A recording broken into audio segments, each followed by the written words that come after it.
11 पंडित मंत्र पढ़ते हुए फूलों की बारिश करते हैं और तभी अंदर कदम रखता है गजराज। हाथी को देखकर लोगों की सांसें थम गई। वो किसी राजाओं के हाथी जैसा लग रहा था। उसके माथे पर सोने का श्रृंगार पट्टी, पैरों में भारी पीतल के घुंघरू जो हर कदम पर छन छन की मधुर आवाज कर रहे थे, और शरीर पर हाथ से बुनी हुई मखमली रेशमी झूल जिस पर गौरी का नाम स्वर्ण अक्षरों में लिखा था। हाथी के ऊपर सजी नक्काशीदार चांदी की शाही पालकी में गौरी बैठी है। उसने सिर पर लंबा पल्लू किया है, लेकिन उसकी आंखों की सादगी और चेहरे का नूर हजारों लाइटों पर भारी पड़ रहा है। गांव के बुजुर्ग हाथों में पारंपरिक ढाल और तलवारें लिए लोकगीत गाते हुए चल रहे हैं। जैसे ही गजराज बीच हॉल में पहुंचता है, वो अपनी सूंड उठाकर एक ऐसी राजसी चिंगाड़ मारता है कि शनाया की बुलेट की आवाज उसके सामने एक खिलौने जैसी लगने लगती है।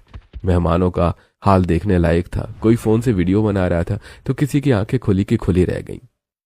मैंने बहुत शादियों में दुल्हन की एंट्री देखी, पर ऐसी डिग्निटी और रॉयल एंट्री आज तक नहीं देखी। ये होते हैं असली संस्कार। मेरी छोटी बहू ने तो आज इस रिजॉर्ट को राजाओं का महल बना दिया। गजराज अपनी सूंड से गुलाब के फूलों की टोकरी उठाता है और संजीव और गौरी के ऊपर फूलों की बारिश करता है। पूरा हॉल तालियों की गड़गड़ाहट से गूंज उठता है। स्टेज पर बैठी शनाया का मुंह अब गुस्से से लाल हो गया था। उसने सोचा था कि आज की सेंट्रल ऑफ अट्रैक्शन वो रहेगी, लेकिन सिचुएशन बिल्कुल अलग है। सभी मेहमानों को गौरी की यूनिक एंट्री ने प्रभावित कर दिया था। इसने मेरी इतनी ग्रैंड एंट्री का मजाक बनवा दिया। सभी लोग उसे संस्कारी लड़की समझ रहे हैं और मुझे बिगड़ी हुई लड़की।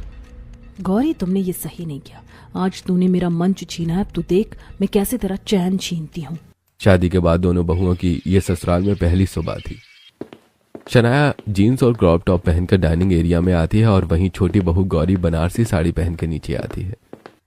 गौरी, ये तुम्हारा गांव नहीं है। ये भारी भरकम साड़ियां और इतना लंबा पल्लू यहाँ नहीं चलेगा। अब तुम सिंघानिया खानदान की बहू हो। कमरे से बाहर निकलने से पहले ये सोच लिया करो। मम्मी जी, आपको नहीं लगता ये हाथी सिंघानिया हवेली में बिल्कुल भी नहीं सूट हो रहा? हम इसे जू में भेज देते हैं। माँ, गजराज बचपन से मेरे साथ है। मेरे माँ बाप की आखिरी निशानी है। मैं इसे खुद से दूर नहीं कर सकती हूँ। मैं आपसे रिक्वेस्ट करती हूँ, प्लीज आप इसे यहीं रहने दीजिए। गौरी, तुम्हें रिक्वेस्ट करने की जरूरत नहीं है। माँ पापा ने पहले ही कहा दिया था। हवेली के पीछे बड़े बगीचे में गजराज के लिए शेड डलवा दिया है, वो वहीं रहेगा। राधा और शनाया एक दूसरे को देखते हैं। राधा मजबूर होती है क्योंकि अब वो कुछ कह नहीं सकती।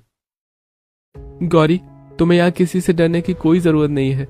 मैंने वादा किया था तुम्हारे साथ निभाने का, तो अब तुम हमेशा मुझे अपना साथ खड़ा पाओगी।